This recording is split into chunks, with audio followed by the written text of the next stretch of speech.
My name is Charles Scott Sr., and I'm here with Charles Scott Jr. How you guys doing today? And we're here to give you information on a weekly basis. Yes. The name of this program is called Can We Talk?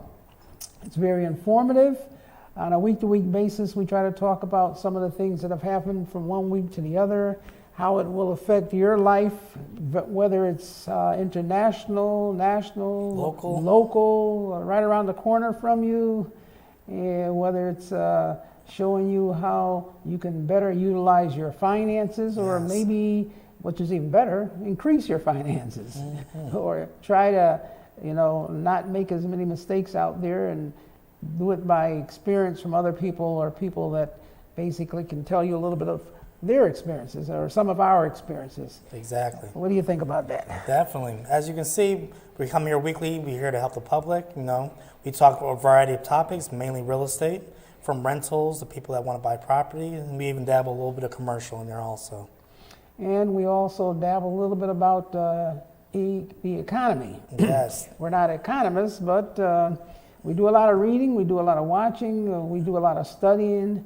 And in this day and age, a lot of people are busy. They're always working. They don't have time to do this or time to do that. You ask them some questions about this and that, and they're saying, well, what's that? What's that? What's that? And so we realize there's a need out here to bring this information to you. Exactly. So hopefully you'll, like sometimes like on YouTube, they say, hit that button and subscribe, or you'll see our program, you'll like our program, and you'll pass it on to or have other people, have a friend listen in and say, hey, these guys make some sense. You need to listen to them. And they can go back and they can look at some previous issues that we've done. And again, like I said, we try to talk about stuff that's going to affect your life for the better. So where are we at today? We're on May 1st, May 2nd, beginning of the month. Time is going by quick. We're almost halfway through the year. What were we just talking about on the way here? Oh, yeah, definitely. As you know, you've seen previous episodes, we're always talking about the interest rates are going up. Federal Reserve is going to increase the interest rates, which then affects the local banks, which affects the mortgage that you may or may not get. But what we're telling now, tomorrow and Wednesday, the Federal Reserve is meeting. That's right. Their board of directors are meeting, and they're going to make decisions that are going to affect everyone's lives. It's going to affect the entire nation. Everyone's lives. And what that means, we try to make this program simple. We say Federal Reserve is meeting. Basically, what happens is that all across the world, and it's not only the United States, you have what they call central banks. Yes. All across the world, people say, oh, things are controlled by all of these big powers, and guess what? You're right, they are. The world is controlled by big power decisions, government leaders, and the economy is controlled throughout all of these countries by what they call central banks. Yes. These are the banks that churn up the money machine, print out the money, print out whether it's the dollars, the pesos, the rubles, or whatever country you live in, they call it a different name. But it all boils down to one thing. The central banks, they print money. Just think about it. When you go out and you buy things, you either use paper or you use coins. Now they got, these new cryptocurrency, bitcoins, a lot of new derivatives coming up. But the majority of us, when we buy things, we know we either going to use the paper dollar, paper, we're going to use plastic, we're going to charge it, or either we're going to use some type of credit. But now, I was going to say, with that, you see people say, well, how do I get access to the money? You go to your bank, whether it be Bank of America, TD Bank. When you go to these places, they are our central banks. They are the middleman, actually, between the government, who's printing the money, the Federal Reserve, and you as the consumer. And whether you go into a bank, the bank's job is to get you money at a certain interest rate. That interest rate there is determined by the Federal Reserve, which the government basically is meeting about. That's it. Another thing that a big misconception, a lot of people think that, people put money in the bank. They put their savings in the bank. And then what's the bank do? The bank takes that money and then they loan it to you. But it doesn't work like that. They're not loaning you the money that the savers put in the bank. They're loaning you debt. They're loaning you IOUs. They're Yes. actually printing out money and giving you that money, which was given to them by the central bank. So technically, if the bank gave you all the money that the depositors put in, they'd be out of money. They'd be out of Wouldn't be no business. more money. They'd be out of business just like that. Simple as that. What you'll hear sometimes, the term "run on the banks." That's back in the day, when the banking systems were first, invented. They wouldn't want everybody to come at the same time. You come at the same time and take all the money out. The bank's out of business at that point. Right. So what the banks do is they print up, well, the bank itself doesn't print up the money. You see that guy in the armored car, he pulls up at the bank and he's there looking all around. He's got his partner with him and they got these trays and they're just pushing money into the bank. That's new money coming in that has been printed up. You know that during the last, when we had all the COVID, the government was giving out everybody $1,000, $2,000. It was unheard of. People say, well, how can they do that? How can they give us all of this money? What they were doing is just printing it up. Just printing it. It got to the point of, remember, they didn't have enough ink. The government ran out of ink. They printed 40%. If you look at the money supply from the entire United States history, let's go back 200 years, 200 plus years, 40% of the money that's in circulation right now is just printed in the last 2 years. Imagine that. That's amazing. All the money that has ever been printed by the United States, 40%, that's over all these years, was printed in the last 2 years. That meant that the printing press were going crazy. They were breaking down. They were running out of ink. The cost of ink soared. Because think about it. Imagine if you had a printing press in your house and you had paper and you just kept printing Turning money. out printing dollars. You needed $1,000, you just printed out $1,000. Well, people do that, but it ain't legal. Right? You know what they call those people. But the United States is doing the same thing. Hell yeah. They're just printing money. And then that money was sent out to everybody in the United States. So what do the people in the United States do? You get this money and it's deposited, and you get the money and you go out and you spend it. That's right. That's what happened. That's the problem right now. People didn't save this money. Well, some did. The majority spent it. And what that does is makes inflation. Right. Think about it. Money was printed, but was more goods created? No. Less goods were actually created. Less people actually went to work. That's right. So that's going to affect everything. Yeah. And I think it was back in 1974 that Nixon did away with the gold standard for the dollar. Yes, you're right. And see, you got to really get into to economics when you really study what is, first of all, we talk about money. We talk about money, we talk about paper, we talk about dollars. That's not money, that's debt. Exactly. What we're talking about there is debt, not money. A piece of paper, a coin, it's debt, it's not real money. Years ago, for every dollar you give out there had to be backed by $1 of gold. Correct. If a country, good old days. Yeah. if you had $500,000, you had to have $500,000 of gold to back it up. You didn't give out money unless you had gold put aside. Banks used to, this is amazing, I just found out the other day. Banks used to have a certain amount of money in the bank if they loaned out a certain amount. Oh, yes. That means that basically if they loaned out, let's say $1,000, they had to at least have $100 in the bank. When the COVID hit, they had to have $0 in the bank. Yes. Zero. That meant that they didn't have to have any money in the bank to back the money that they were giving out. Exactly. So they gave out money. Everybody owed them money.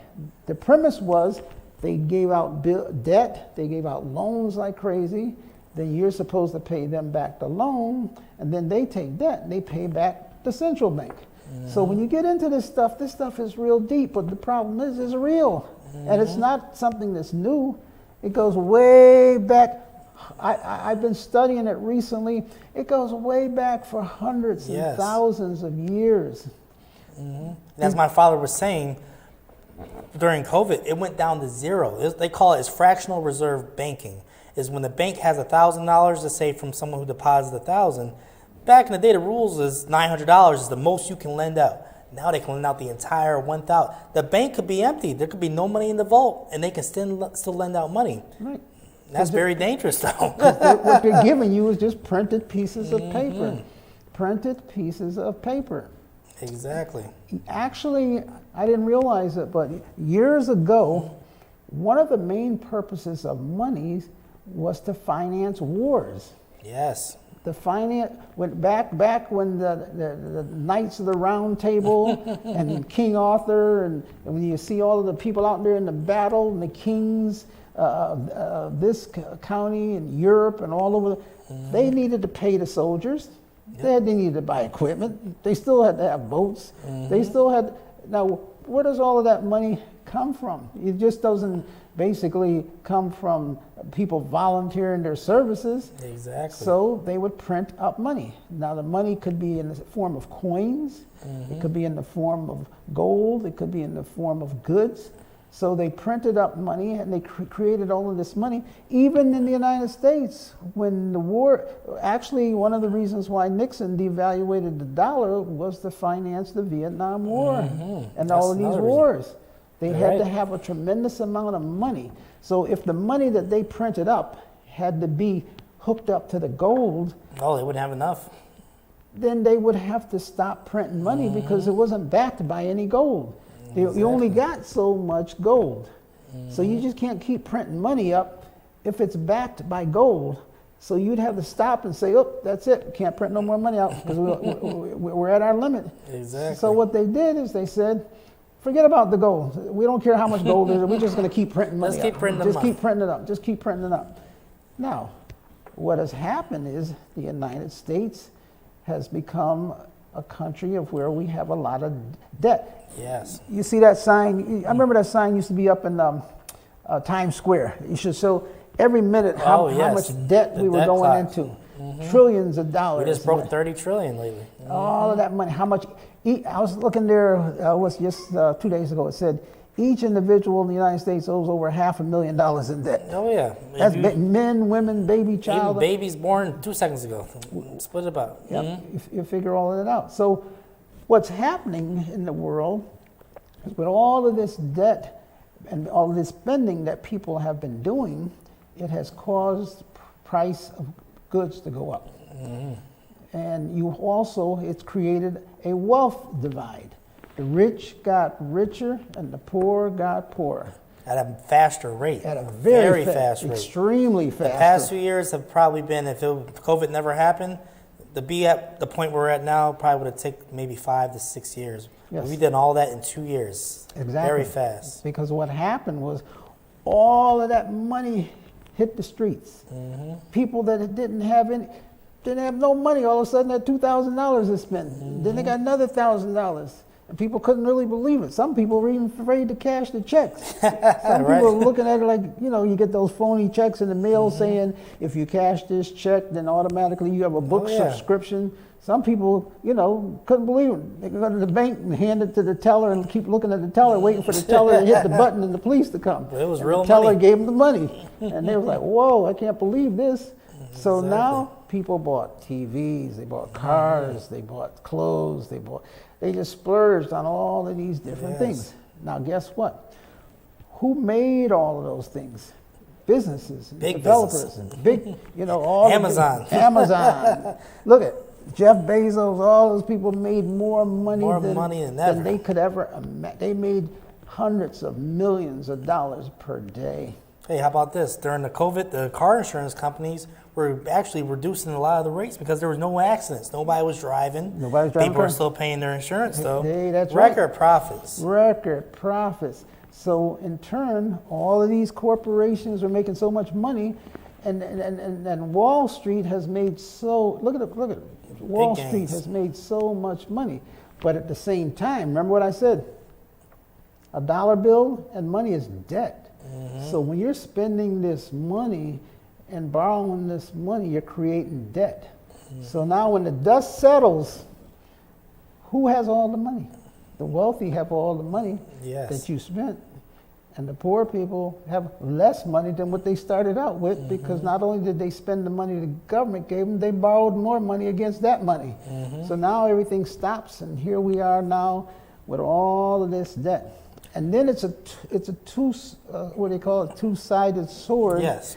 Not only did you spend the money, and not only did you get in debt, but now the price of the goods that you had before cost more than when you started out. Now, we say all this because it all relates back to real estate. Right now, we have people trying to buy houses, and the prices are very, very high. More so, let's say you bought a house in 2017, you're sitting pretty right now. It's only 2022. Oh, my goodness. The equity in these houses is amazing. That's right. So it's a matter of you got to be able to see what's going to happen and be able to plan. And what happened is a lot of people only saw the money. They saw, it's like, there was a book I read in college, Walter Mitty or something like that, The Great Gatsby. The Great Gatsby. I'll never forget that book.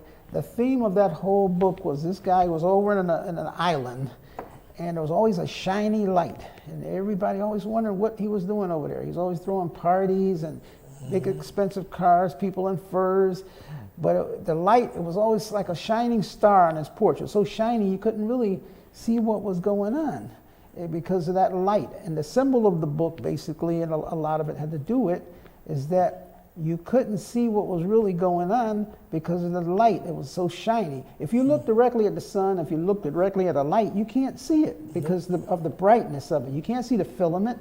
You can't see the intermakings of it. All you see is a bright light. So in a situation like that, a lot of people only see the brightness. They go for the bling bling. They go for the brightness. You hear bling bling, gold chains, this, that, cars, jewelry, this. But you don't see the real item. All you're looking at is the shine from the item. Exactly. So what really is that? So if you're always chasing the shine, you really don't even know what you're looking at. Or what created the shine. So you got to be able to be real. Look at what are we going to do? But mainly this whole conversation that we're talking about is that because people had a lot of money, they sent up the price of goods. If I'm selling you something and you don't have any money and everybody around you doesn't have that much money, and I got a store full of goods, I got to have a sale. You got to have a sale. I got to get rid of that merchandise. I'm setting out a whole bunch of spring merchandise, short pants, bathing suits, summer Out-of-season stuff. short sleeve shirts, and here's coming fall, here's coming winter, here's coming Christmas. I need room to put all this new stuff in. So what I do? I have a sale. Yep. I get rid of everything in that store. Now, if I got all of this stuff in the store and I look out the window, everybody's still packed in the store, they still buying like crazy. It could be winter and I'm selling summer goods and people are still, I'm not having a sale. Nope. Matter of fact, I might go up on the prices. Right. Exactly. Sale over. I say like, look, hey, as long as people are still buying, I'm going to go up on my prices. Now, if I go up on my prices, that's what we call inflation. Yes. That's where the consumer is not getting the benefit of the lower prices. And the people that have the money and the people that have the businesses, they charge you more for everything. Why? Because they can get away with it. It's a business. It's called business, So therefore, right now, people are charging high prices. Oil is high. Gas is high. Yes. Clothing is high. Food, forget about it. All of these things. And it's at the worst possible time because people have less money. Yes. But some people still have money and the prices are going higher. So how do you stop that? Well, back to our original sentence. In comes the Federal Reserve. The Federal Reserve, they're an agency put together by the government, and they meet regularly to say, okay, what's going on here? We can't have this. This is out of control. Prices are just getting higher and higher and higher and higher and higher and higher. Cool off the economy. So what can we do to cool it off? And what do they do, Charles? Well, tomorrow you're going to see May 3rd and May 4th. You'll see. What's the thing? You'll see on the news, but you have to really look for it sometimes. They like to keep it quiet. Basically, they're going to meet tomorrow and decide how much should we increase the interest rate on their side, because when the interest rate is increased by the Federal Reserve, it affects the central bank's interest rate, which affects what you get a pre-approval for. So what's going to happen? They're going to meet, they're going to look at the economy and see, well, what factors are going on. COVID seems to be dying down, but we still have people spending money, a lot of money. And the thing is, we have to basically increase the interest rate, maybe half a point, which is basically, 0.5%. Or if it's a full point, you're going to see a lot of things change. If they increase it by a whole percentage, you'll see the stock market oh my goodness, fall apart. They're going to sell everything. They'll go nuts. They'll go nuts. Because what's happening is that if they increase the interest rate, their job is to, believe it or not, I tell people this, their job is almost to create unemployment. Create unemployment where people don't have jobs. Believe it or not, their job is to make jobs when there's not a lot, but to get people laid off when there's too many people with jobs. Because you got too many people with jobs, you got too much money flowing. So they actually put the brakes on things. If they go up on the interest rates, then it's going to cost that person who's selling you those goods, it's going to cost them more money to buy the stuff. So they can't pay a whole lot of money and still make a lot of money on you, so they'll go down on their prices. So they go down on their prices, so then what happens is because the cost of the interest rate, them buying is too high, that causes you to have more buying power. Yes. And that keeps the economy going up a little, keeps the economy sort of perking. So what happens is they can't go up on the interest rate like 2 or 3 points all at once. That's too much of a shock. Too much of a shock. Right, and don't be fooled. See, here's where people don't understand what's going on. You've got to be able to read into the lines. Learn how the Federal Reserve talks to you. Learn how the government talks to you. Learn how your politicians talk to you. They talk in 2 words and 3 words. You could say 1 or 2 words, and those 1 or 2 words can cost somebody billions of dollars. When the Federal Reserve meets, usually they have a pre-meeting, and they say that interest rate increase possible. Right away, everybody goes nuts. Possible. That one word, possible, means, sounds like they're going to go up. So they run back to the stock market and they say, sell. That's true. Nothing happened, but he just said that one word, possible. Now, to the average person, they don't even know what happened. Right. They don't, possible, so hey, we say possible and maybe and this, you're going to do this? Well, maybe we're going to do that, possible. So in most people's language, that's just a normal talk it away. We just always got possibles and maybes and shoulda, coulda, wouldas. But when the Reserve says one word, it can shake up the world so that people start getting nervous. So when they go up 1/4 of a point, that can affect everything around the world. They go up 1/2 point, you watch, if once they go up on those 1/2 point, you will see the stock market react, and what will happen is the value of the business or the stock market will drop down. Yes. And that will affect not only the stock market, but if you got a 401k, hey, it's going to affect you also at the same time. So what happens is that if you're looking to buy a house, that interest rate can cost you maybe $200 a month more for that mortgage. Over a long term, maybe $60,000, $70,000 more for that particular house. So what we're trying to tell you is that things are right now very volatile. Things are changing. We still are dealing with COVID. Yes. We're dealing with a war in Ukraine. We're dealing with the supply chain issues. We're dealing with global warming, environmental issues. We're dealing with the election. We're dealing with a whole lot of things. But guess what? There's nothing new. Yeah. There's always been things to deal with. Always something going on. There's definitely. always been, if it's not this, it's that, it's this or that. What we're trying to tell you is Be prepared. be prepared. Study it. Don't be the recipient of everything all the time. Be ahead of it. Be proactive. Be proactive. Start studying, start reading, start seeing what's going on. Start seeing how does this affect your life? When I look at all of this, I say to myself, okay, this is possibly going to happen. Now, what do I got to do? How do I change strategies? How do I get from here to there? Exactly.